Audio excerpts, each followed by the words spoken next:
ہماری سانس بند ہوگی، ہمارا پرچہ بند ہو جائے گا امتحان کا، اس وقت لکھنا سب بند ہو جائے گا، اب اس کے بعد میں رزلٹ آئے گا۔ تو پیارے اسلامی بھائیوں، یہ دنیا ہماری امتحان گاہ ہے، ہم اپنے اعمال کو لکھ رہے ہیں، سوال آ گیا ہے بس جواب لکھ رہے ہیں، اب جواب آپ نے صحیح لکھا ہے تو پاس ہوں گے، غلط لکھا ہے تو فیل ہو جائیں گے۔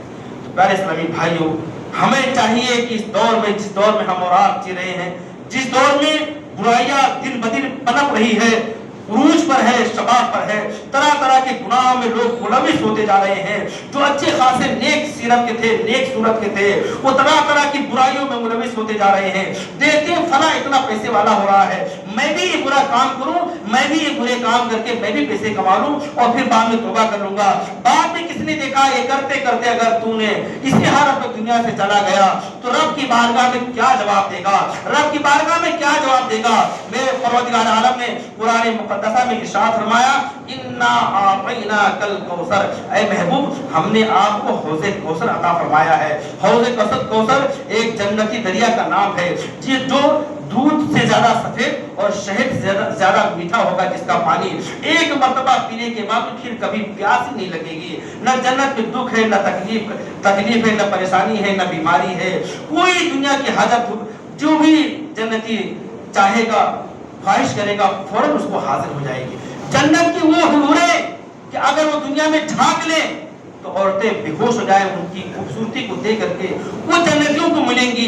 اے میرے پیارے اسلامی بھائیوں، دنیاوی زندگی چند دن کی ہے، چند دن کی ہے، انسان اپنے اعمال سے کل بروز قیامت پہچانا جائے گا، قبر بھی اس کے اعمال سے روشن ہوگی اور دنیا کے لوگ بھی اس کے اعمال سے یاد کریں گے، بڑا اچھا انسان تھا، بولی کا بھی اچھا تھا، سیرت کا بھی اچھا تھا، ہر ایک کے کام میں آتا تھا۔ تو یہی اللہ تعالیٰ نے کیا دے کر کے اس کی بخشش اور مغفرت فرما دے گا۔ اور اگر دنیا سے جانے والا انسان برا تھا، لوگ کہیں گے بہت بیکار انسان تھا، بری لت تھی، بری عادتیں تھی، بری نگاہ تھی، لوگوں کو تاکنا جھانکنا اور غلط عادتیں تھی، لوگوں پر جلنا، حسد کرنا۔ تو پیارے اسلامی بھائیوں، لہذا اپنے اخلاق کو اچھے کرو، اپنے عادات کو اچھے کرو، جس سے لوگ تعریف کریں، تمہارے سامنے نہیں تمہارے پیٹھ کے پیچھے تعریف کریں کہ بہت اچھا انسان تھا۔ اور یہ نیکیاں کل بروز قیامت، قبر میں، حشر میں، میدان قیامت میں ہمارے کام آئیں گی۔ پیارے اسلامی بھائیوں، لہذا اللہ تعالی ہمیں اور آپ کو نیکیوں کی توفیق عطا فرمائے، برائیوں سے دور رہنے کی توفیق عطا فرمائے۔ یہ بارش جو ہوتی ہے اللہ کی بہت بڑی نعمت ہوتی ہے، بارش نہ ہو تو انسان کی ساری زندگی ٹھپ ہو جائے، کاروبار ٹھپ ہو جائے، سب۔ جب بارش نہیں ہوتی لوگ کہتے ہیں دعائیں کرو، دعائیں کرو، اس جمعے میں دعا نہیں ہوئی، اگلے جمعے کو کرنا، آج نہیں ہوئی، اس نماز میں کرنا۔ لیکن سوچو، بارش یہ اللہ کی طرف سے نعمت ہے، جب اللہ خوش ہوتا ہے تو باران رحمت کا نزول فرماتا ہے، اور بنا موسم کی بارش جب ہوتی ہے جب اللہ تعالیٰ ناراض ہوتا ہے، اور موسم کی بارش ہوتی ہے تو اللہ تعالیٰ اپنے بندوں پر خوش ہوتا ہے تو رحمت کی بارش عطا فرماتا ہے۔ لہذا سجدے شکر ادا کرنا چاہیے۔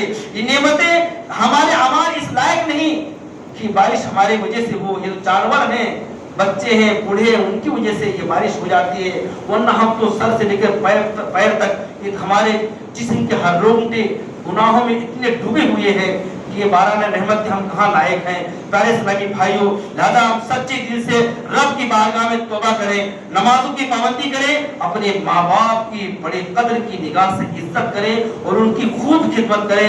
آج کے اس دور میں بڑا ہی بندہ وہ اپنے ماں باپ کو، جو بڑا ہی گنہگار بدکار انسان ہے جو اپنے ماں باپ کو دھتکارتا ہے۔ بیوی بچے ہونے کے بعد ان کے بھی حقوق ہے، ماں باپ کے حقوق ہے۔ بچپن میں ماں باپ نے اپنی خواہشوں کو ایک طرف رکھ کر کے دن رات اپنے بچوں کے لیے کوشش رہتے تھے، خود بھوکے رہ جاتے، خود پھٹے پرانے کپڑے پہن لیتے، لیکن اپنے بچوں کے لیے کہتے ہیں اس کے لیے اچھا کپڑا لے آؤں، اس کو یہ پسند ہے، اس کو یہ کھلا دوں۔ لیکن وہی بچہ جوان ہونے کے بعد میں جب ماں باپ کو مارتا ہے، گھر سے باہر نکالتا ہے، سوچو اس کے تمام اعمال برباد ہو جائیں گے، اس کی بخشش نہیں ہو سکتی ہے جو اپنے ماں باپ کے دل کو دکھائے۔ لہذا اے میرے پیارے اسلامی بھائیوں، اگر کوئی اپنے ماں باپ کے دل کو دکھایا ہے، سچے دل سے جا کر کے ماں باپ کے قدموں کو پکڑ لے۔ ماں باپ کا دل تو بہت نرم ہوتا ہے، فوراً بچے کو معاف کر دیتے ہیں، توبہ کر لے، ہو سکتا ہے کب ہماری سانسیں بند ہو جائے۔ اگر اس حالت میں دنیا سے چلے گئے یا ماں باپ ہمارے چلے گئے اور ہمیں معاف نہ کیا تو اللہ تعالیٰ بھی معاف نہیں فرمائے گا، اللہ تعالیٰ بھی معاف نہیں کرے گا۔ لہذا اے میرے پیارے اسلامی بھائیوں، اپنے ماں باپ کی خوب خدمت کرو، عزت کرو، نماز کی پابندی کرو اور نیکیوں کی طرف رغبت لوگوں کو خود دلاؤ اور خود نیکی کرنے کی کوشش کرو. اللہ تعالی ہمیں اور آپ کو سب کو نیکی کرنے کی توفیق عطا فرمائے. وما علینا الا البلاغ. استغفر اللہ ربی من کل ذنب واتوب الیہ. لا الہ الا اللہ محمد رسول اللہ. کھڑے ہو کر کے آپ حضرات صفوں کو درست کر لیں. اور جن حضرات نے